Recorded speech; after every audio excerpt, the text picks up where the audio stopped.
Hello friends, welcome to my channel. इस channel के ऊपर हम वेब डेवलपमेंट के बारे में सीखेंगे कि वेब डेवलपमेंट क्या होती है, उसके क्या प्रोसीजर्स हैं, उसके क्या रोड मैप्स हैं, उसके अंदर हम कौन कौन से टूल्स एंड टेक्निक्स और कौन कौन सी लैंग्वेजेस को हम यूज़ करते हैं। और ये सारा कुछ जो है वो हम इस चैनल के ऊपर सीखेंगे। तो ये हमारा पहला ट्यूटोरियल है। इसके अंदर मैं आपको बताऊंगा कि फ्रंट एंड और बैक एंड दो चीज़ें होती हैं। एक फ्रंट एंड होता है वेब डेवलपमेंट के अंदर और एक बैक एंड होता है। फ्रंट एंड वो होता है जो कोई भी यूज़र जो आता है हमारी साइट के ऊपर तो उसको जो नज़र आ रहा होता है वो सारा फ्रंट एंड होता है, और जिसके अंदर HTML, CSS और जावास्क्रिप्ट वगैरह आ जाती है। ये टूल्स फ्रंट एंड में यूज़ होते हैं। और जो बैक एंड होता है वो database and other server type languages जो होती हैं वो बैकएंड के अंदर यूज़ होती हैं, जो यूज़र को नज़र नहीं आ रहा होता लेकिन बैकएंड पे फंक्शनैलिटी परफॉर्म जो कोड कर रहा होता है उसको बैकएंड कहते हैं। तो इस ट्यूटोरियल में हम फ्रंट एंड का रोड मैप देखेंगे। So every web developer must have a basic understanding of HTML, CSS and JavaScript. Responsive web design is used in all types of modern web developments. जितनी भी modern जो है वो web development है उसके अंदर responsive web design जो है वो HTML जो है वो हमारे पास जो है HTML है, CSS है और जावास्क्रिप्ट है हमारे पास। ये तीन बेसिक टूल्स हैं जो वेब डेवलपमेंट स्टार्ट करने के लिए हमें आने चाहिए। अब स्टेप 2 हम देखते हैं। स्टेप 2 के अंदर क्या है? When you feel comfortable with HTML and CSS, it is time to dig deeper. You should learn how to use maps, fonts and icons in HTML. On the JavaScript side, you should learn how to access the HTML DOM. You should also learn how to use Ajax and JSON for making server request.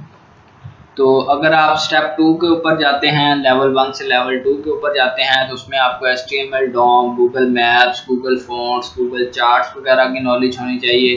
CSS के जो icons हैं उनके बारे में knowledge होनी चाहिए। JavaScript के अंदर XML, JSON और Ajax की नॉलेज जो है वो आपको होनी चाहिए। देन स्टेप 3 के अंदर हम जाते हैं और स्टेप 3 के अंदर आगे अगर हम एक स्टेप और आगे आए, स्टेप 3 के ऊपर आए, तो यहाँ पर हमें फ्रेमवर्क्स जो है वो हमें चूज करना पड़ेगा। कौन से फ्रेमवर्क के ऊपर नेक्स्ट हमें काम करना है। Now it is time to look at some frameworks. On the CSS side you should choose a framework for responsive web design.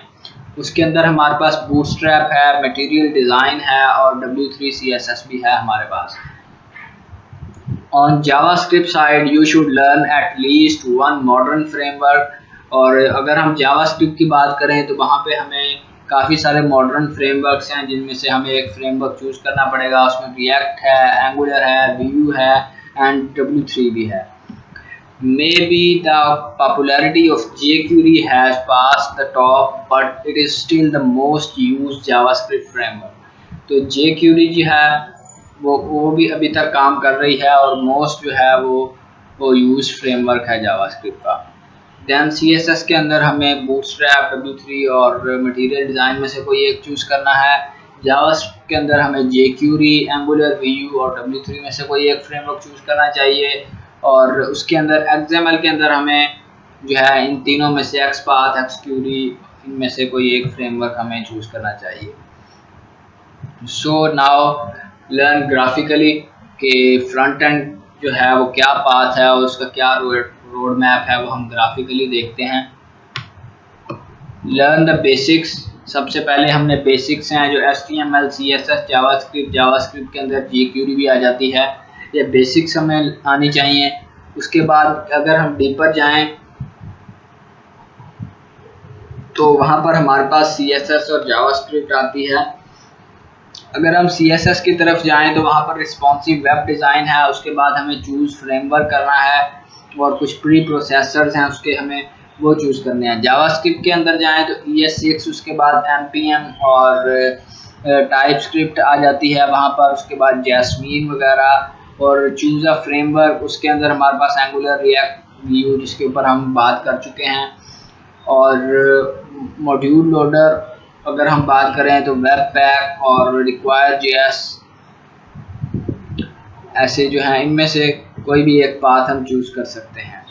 और अगर और डीपर हम जाएं तो यहाँ पर हमारे पास CSS, SVG और जावास्क्रिप्ट जो है वो हमारे पास यहाँ पर आती है। उसके अंदर जो है वो सूट CSS, VM और बाकी सारी यहाँ पर मेथडोलॉजीज़ हैं हमारे पास। और ड्राइव डीप CSS3 के अंदर अब हम जाएं तो फ्लेक्स बॉक्स और ग्रेडियंट्स और ग्रिड्स हैं हमारे पास। वहाँ पे रोटेट है, ट्रांसफॉर्म है और स्केल है, ट्रांजिशंस एटसेट्रा एटसेट्रा वगैरह है हमारे पास।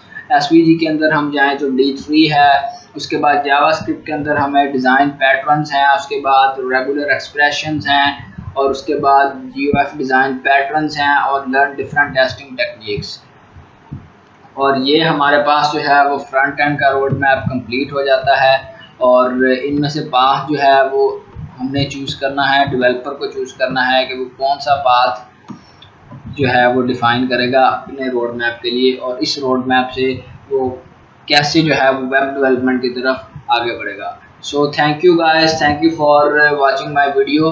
अगले ट्यूटोरियल में हम देखेंगे कि बैकएंड के लिए हम कौन सा रोड मैप जो है वो यूज़ करेंगे और बैकएंड के जितने भी पॉसिबल वेज हैं एक डेवलपर के लिए वो हम देखेंगे।